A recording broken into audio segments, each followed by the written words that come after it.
ایلومناتی، free Mason ایک ایسی خفیہ تنظیم جو اب خفیہ نہیں رہی، بلکہ اب تو ان کے اشتہار چلتے ہیں جس سے آپ ان تنظیم میں شامل ہو سکتے ہیں۔ اگر آپ فیس بک، یوٹیوب، گوگل وغیرہ پر تلاش کریں تو فوراً ہی آپ کو رزلٹ مل جائے گا کہ کیسے آپ اس فتنے کا حصہ بن سکتے ہیں۔ یہ مختلف طریقے سے مسلمانوں کو بہکا کر اپنی تنظیم کا حصہ بناتے ہیں، مگر سوال یہ ہے کہ یہ ہیں کون، یہ کتنے طاقتور ہیں، ان کا مقصد کیا ہے؟ آج ہم یہی جانیں گے۔ ایلومناتی ایک ایسی تحریک ہے جس کے رکن کوئی عام شخص نہیں، بلکہ کئی ملکوں کے جنرل، فوجی، وزیر اعظم، صدر، ڈاکٹر، انجینئر، پروفیسر، بڑے بڑے بینکوں کے سی ای او، بڑی بڑی کمپنیوں کے فاؤنڈر، بڑے بڑے سیاستدان وغیرہ شامل ہیں۔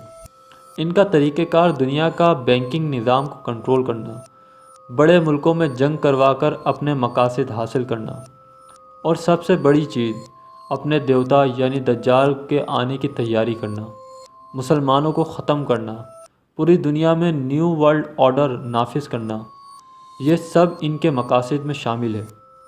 اب یہ کوئی قصے کہانیاں نہیں، بلکہ ایک تلخ حقیقت بن چکا ہے۔ دجال کے آنے سے پہلے یہودی بینکاری دنیا میں ایک نیا عالمی مذہب نافذ کرنا چاہتے ہیں۔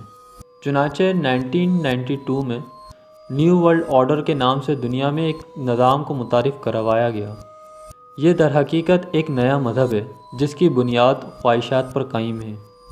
آپ سوچ کر حیران ہوں گے کہ ظاہراً یہ تنظیم اگرچہ دنیا کی اکنامیکل صورتحال سے تعلق رکھتی ہے، مگر اس نظام کو ایک ضابطۂ حیات کے طور پر مسلط کیا گیا۔ اخلاقیات اور دینی اعتبار سے اس کے راستے میں واحد رکاوٹ اسلام ہے، چنانچہ اسلام کی ان تعلیمات کو ختم کرنے پر زور دیا گیا۔ اسی لیے آپ اس بات کو نوٹ کریں گے کہ ہماری اسلامی تعلیمات کو ختم کرنے پر کتنا زور دیا جا رہا ہے، کبھی عورت مارچ کی صورت میں، تو کبھی ختم نبوت صلی اللہ علیہ وسلم پر وار کر کے، یا پھر کبھی ہمارے پیارے نبی صلی اللہ علیہ وسلم کی ذات پر حملہ کر کے، یا ان کے خاکے وغیرہ بنا کر۔ صرف یہی نہیں، بلکہ عالمی اداروں نے اس نظام کو اسلامی ملکوں میں نافذ کرنے کے لیے بدمعاشی کا استعمال بھی کیا ہے۔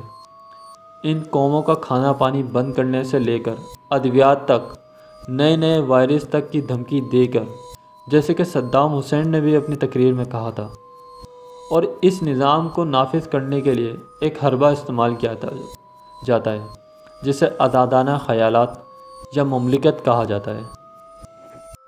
یہ میڈیا پر بھی اچھا خاصا کنٹرول رکھتے ہیں۔ یہ زیادہ تر آپ کو وہی چیزیں دکھائیں گے جو اسلام کے خلاف ہوں گی، مختلف ایڈ کے ذریعے یہ آپ کی صحت خراب کرنے والی اشیاء کو بھی دکھائیں گے، اور زیادہ تر یہ وہ چیزیں دکھائیں گے جو ہمارے آنے والی نسل یعنی بچوں پر اثر انداز ہوتی ہے۔ کارٹون کی شکل میں ان کو فحاشی دکھانا یا کیمیکل ملے ہوئے مشروب کی طرف راغب کرنا، یہ سارا ان کے مقاصد کے اندر شامل ہے۔ سودی نظام اس نظام کا ایک اہم حصہ ہے۔ دنیا میں اس سودی نظام کے علاوہ اور کوئی نظام برداشت نہیں کیا جاتا۔ البتہ بینک اپنے نام کے ساتھ اپنے مذہب کا نام لگا سکتا ہے، جیسے ہندو بینک، خالص رومن کیتھولک بینک وغیرہ وغیرہ، لیکن نظام وہی سودی رہتا ہے۔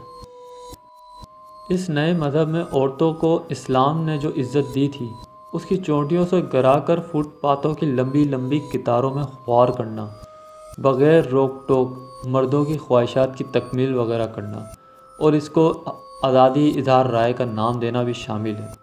پاکستان میں آپ دیکھ رہے ہوں گے کہ کچھ وقت سے زیادہ ہی ہائپ کریٹ کی گئی ہے۔ اگر آپ عورت مارچ کے جلسے کا مشاہدہ کریں تو آپ کو ایسے نظریے نظر آئیں گے جو اسلام اور اخلاقیات کے خلاف ہیں۔ ان کے نعروں میں مذہب کی توہین عام ہے، اور سب سے زیادہ ہم جنس پرستی پر زور دیا جاتا ہے، جس کے کچھ صورت آپ کے سامنے ہیں۔ یہ مارچ ہماری عورتوں کو آزادی کے نام پر فحاشی کی طرف لے جا رہا ہے۔ جو مرضی کپڑے پہنیں، جہاں چاہیں، جس کے ساتھ چاہیں آپ رہیں۔ آج کل ایک نیا نام نکل چکا ہے جسے لیونگ ریلیشن کہتے ہیں۔ اس کا مطلب ہے کہ شادی کے بنا ساتھ رہنا، جیسے باہر کے ملکوں میں ہوتا ہے، شادی کے بنا بچے پیدا کرنا، شادی کے بنا ساتھ رہنا، اور پھر شادی سے پہلے ہی اس کو چھوڑ کے چلے جانا۔ یہ ایک عام سی چیز ہے جو باہر کے ملکوں میں ہوتی ہے، اور اب یہی اسلامی ملکوں کے اندر یہ شروع کر رہے ہیں۔ جس کو نیو ورلڈ آرڈر کا نام دیا گیا ہے۔ کچھ وقت سے آپ نوٹ کر رہے ہوں گے کہ جادوگری کتنی تیزی سے مقبول ہو رہی ہے۔ میڈیا کے ذریعے یہ اس کے اوپر فلمیں بنا کر عوام کو اس کی طرف راغب کیا جا رہا ہے۔ یہودی بیت المقدس میں اور دیگر جگہ کھدائی کر کے اپنی پرانی کتب کو تلاش کر رہے تھے جس میں جادو وغیرہ کی ترکیبیں موجود تھیں، اور شاید وہ اب ان کو مل چکا ہے۔ اور اگر آپ یہودیوں کی تاریخ کا مطالعہ کریں تو آپ کو بے شمار شواہد ایسے ملیں گے جس میں یہودیوں کی جادو کی مثال کہیں نہیں ملتی تھی۔ یہ ایک ایسا فتنہ ہے جو عوام کو مختلف طریقوں سے اپنی طرف راغب کرتے ہیں، جیسے کئی فلم اسٹار راتوں رات امیر ہو جاتے ہیں اور پھر اپنے کام کے ذریعے وہ اس فتنے کا عوام تک پہنچاتے ہیں۔ اس فتنے کی مشہور نشانات ہیں۔ جو اس تنظیم کا حصہ بنتا ہے وہ کسی نہ کسی طرح ان نشانوں کا استعمال بھی کرتا ہے، جیسے ہاتھ سے تکون بنانا، یا 666 کا نشان بنانا، یا شیطانی سنگ کا سائن وغیرہ بنانا۔ وہ اب یہ عام چیزیں بن چکی ہیں۔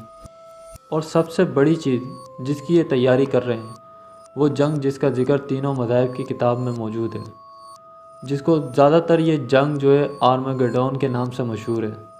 اس کے بارے میں ہم تفصیل سے اپنی اگلی ویڈیو میں بتائیں گے۔